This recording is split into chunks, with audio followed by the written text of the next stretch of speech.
just want to sit sustainably. So you can sit in Virasana, you can sit cross-legged on a chair. You can even lie down for this first part. When you're strapping yourself in, that can be really nice. So as we always do, just sitting well. Take a moment to plug your feet in and send the crown of your head in the opposite direction. Just landing after this nice practice of movement we've had, just letting some of the dust, that snow globe snow, settle. Good. Okay, so the first exercise we're going to do is kind of an extension of the breathing light that we've been practicing. So the goal here is to decrease the amount of air we're bringing in and out of the body. This is going to elevate your levels of carbon dioxide, which is going to cause your blood pH to drop a little bit, which tells the hemoglobin in your blood to release oxygen into the cells. So effectively, you are oxygenating the body and the brain more efficiently here. So this is a great thing to do in the morning, before you start your work, giving more oxygen to the brain. So take your finger, your right or left finger, and just place it right underneath your nose.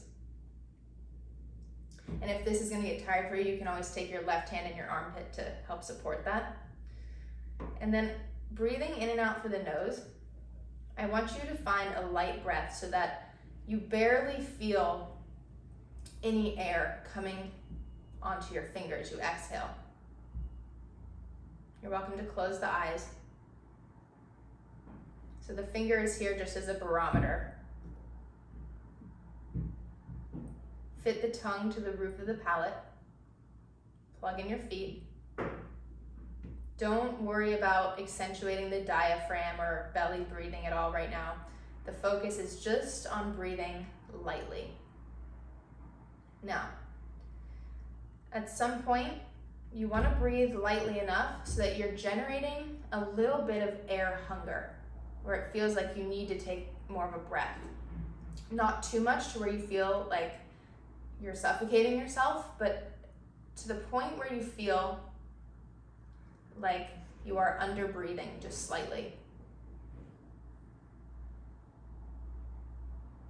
Let the teeth be separated. Keep that tongue on the roof of the palate. If you don't need the finger there, you can just relax your hands down on your lap. But think that you're just creating very little disturbance to the air around you by breathing. You don't want to hear the breath. You don't even really want to see the breath. It's kind of this invisible breath here. We'll go for about another minute doing this. If you don't feel hungry for air doing this, breathe lighter. Maybe you could think about just a centimeter of air coming in the nose and a centimeter of air coming out of the nose.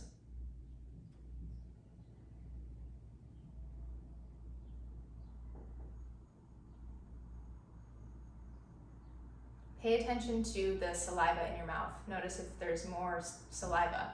That's a good sign. It's parasympathetic response, a rest and digest response.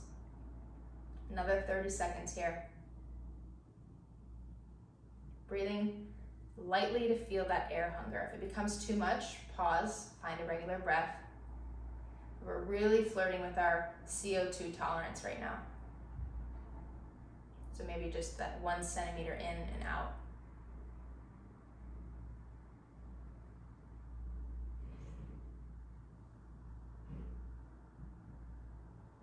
Good, okay, then you can have a rest at that. So just take a moment to notice if that was an effective down regulator for you, if you feel a little calmer, maybe even a little sleepier, more saliva in the mouth. This is delivering much more oxygen to your brain than breathing in deeply. When we begin to hyperventilate, we actually are decreasing the amount of oxygen to the brain by 40%. So this is a phenomenal exercise before you have to focus. Okay, so that's kind of the biochemistry of breathing, right? Really playing with the levels of oxygen and carbon dioxide in the blood and in the body. Now, we're gonna play with more of the cadence of the breathing. So Hyperventilation is an equation of minute ventilation. So it's your respiratory rate, how many breaths you're taking per minute, times the tidal volume, which is how much air you're taking into the body. So the breathe light is playing with the tidal volume. You're taking in much less air, even if you're breathing more frequently. This we're gonna play with slowing down the respiratory rate, while also keeping the tidal volume kind of capped. So we're not taking big breaths here. You can frame your hands at your low ribs if you like, just to find that sense of diaphragmatic engagement, or maybe one hand on the heart, one hand on the belly. So we'll go for counts of 5, in and out for 5. If this is too much of a length for you and you feel too air hungry, take it down to 4 or 3. So regular breath in and out. The bottom of the exhale, we're gonna inhale for 5, 4, 3, 2, 1. Exhale, 5, 4, 3, 2, 1. In, 5, 4, 3, 2, 1. Out, 5, 4, 3, 2, 1. In, 5, 4, 3, 2, 1. Out, 5, 4, 3, 2, 1. In, 5, 4, 3, 2, 1. Out, 5, 4, 3, 2, 1. In, 5, 4, 3, 2, 1. Out, 5, 4, 3, 2, 1. In, 5, 4, 3, 2, 1. Out, 5, 4, 3, 2, 1.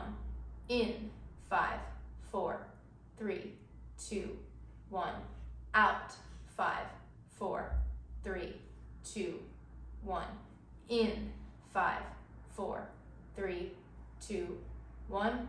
Out, 5, 4, 3, 2, 1. And let that go. So what we just did was slow down our respiratory rate to about 4 to 6 breaths per minute, which is the optimal rate of breathing to stimulate the vagus nerve, which is the nerve that basically signals to your brain from all of your organs that everything is okay.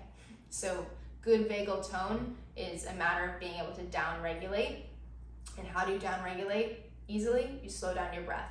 So that breath is a really optimal respiratory rate, as long as you're not taking in too much air and blowing out too much air and just offloading CO2.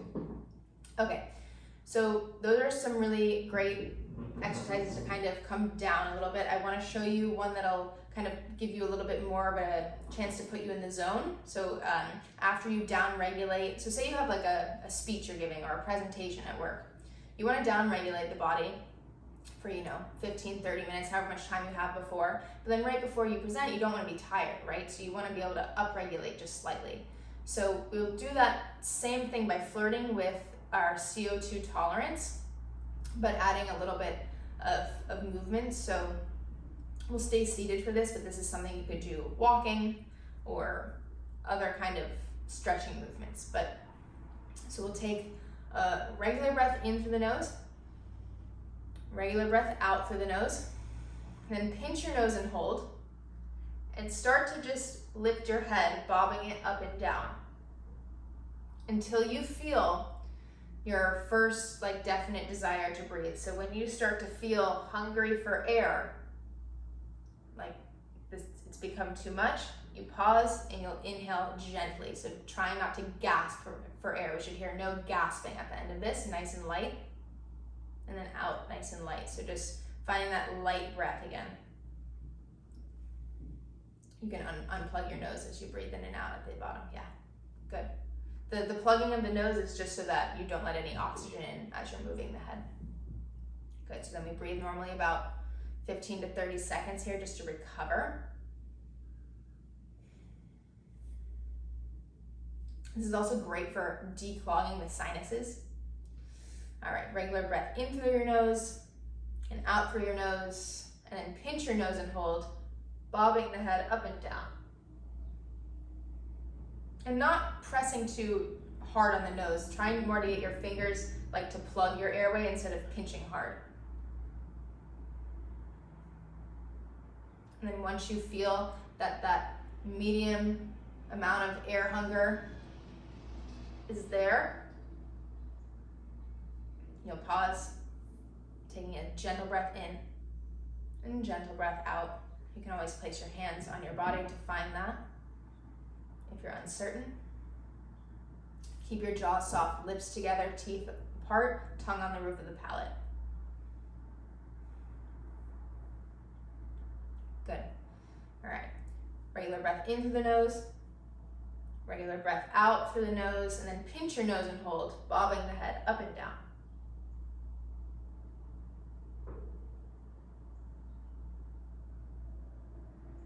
Until you feel that first definite desire to breathe, where the air hunger has become sufficient. Yep, up and down.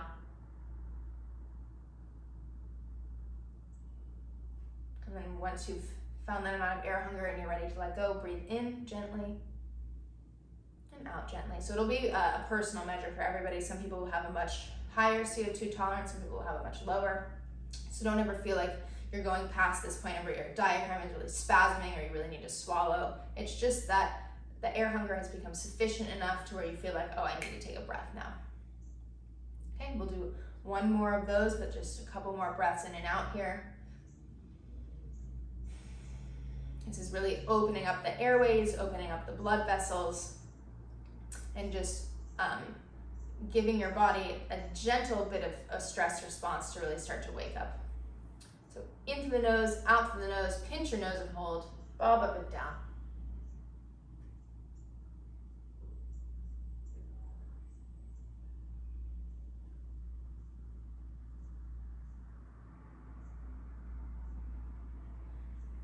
Good, and once the air hunger has become too strong, whenever that point is for you, you breathe gently in through the nose.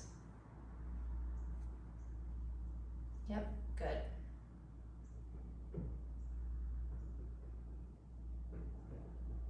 And then just gentle in and out. The importance of breathing in after a breath hold is because a lot of nitric oxide has pooled in the nostrils, and as you breathe that in, that gas not only further dilates the blood vessels, but also will help redistribute the blood throughout the lungs so that you're getting more space for oxygen in the lungs.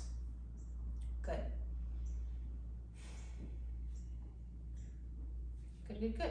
All right, so then this is a great exercise to do before yoga or before anything. And the way you could elevate this, if you wanted to take it up a notch to really get that hypercapnic, so elevated CO2, hypoxic, lower levels of O2 training, would be to introduce a movement that moves faster while holding the breath. So we'll just do this 1 or 2 times and then I'll let you go. So we won't be able to pinch our nose and hold for this one. So just when I say hold, that means hold the breath, don't breathe, okay? And once again, don't take this too far if it feels you're like way too hungry for air, right? It's just, we're getting used to this sensation, but this one will push it a little bit further, so just be mindful. So you'll take a regular breath in through the nose, out through the nose, hold the breath, fists here, start to go in and out, holding the breath. So we're not breathing, we're just opening up and closing. We do this a lot, but we're not breathing here. And then start to go faster. Once you feel the air hunger, start to go faster. Start to settle into a feeling of discomfort as the air hunger mounts. And as it's really mounting, go a little bit faster. And then when you're ready to stop, the air hunger has become too much, pause, gentle breath in through the nose. Slow, slow, slow the breath. Really slowing it down. We want to take gentle breaths after that real hunger for air. Yeah. So yeah, you're speeding up until you feel that desire to breathe in, and then we really slow it down. So what's happening is your blood oxygen saturation is dropping. It's normally at probably 98 or 99. It probably just dropped down to like 86. we breathe in slowly, we take about a minute to recover. And so this is a really great way to prepare for any kind of exercise or any kind of presentation or performance you have to do, because it'll start to give more oxygen to the body, but in a way that is slightly stressful so that you are more gently upregulated. Okay, we'll try one more time and then I'll let you go. So if you're ready, regular breath in and out. Hold the breath. Start to go slowly at first, right? It's like you're walking. And then as the air hunger starts to build, you go a little bit faster. And as the air hunger continues to build, you start to go faster. And faster and faster. And then when you feel like you really need to take that breath in, you slowly take that breath in, really slow, creating air hunger. Gentle, gentle, gentle, in and out. Slow, slow, slow, slowing down the breath. And I want you to notice if this was effective in taking your mind off anything but your body and your breath. We're really trained how to think. We're not trained how to stop thinking. And through breathing, it's a really great way to stop thinking about anything except what is going on right inside of you. So eventually, you'll return to a normal nasal breath, and you can repeat that up to 5 times. You can do that starting with a walk and going into a sprint. You can do that with cat-cow. The key is just to tread lightly, but starting to get comfortable with that amount of air hunger will really improve your functional breathing and how you breathe during sleep as well. So that's what I have for you. Let me know if you have any questions. I know it's different, but I really want to work with everybody to start understanding breath from a little bit more of a scientific point of view, so that when we incorporate it into yoga, we know that we're breathing for certain ways for certain reasons. So if you have any questions, please let me know.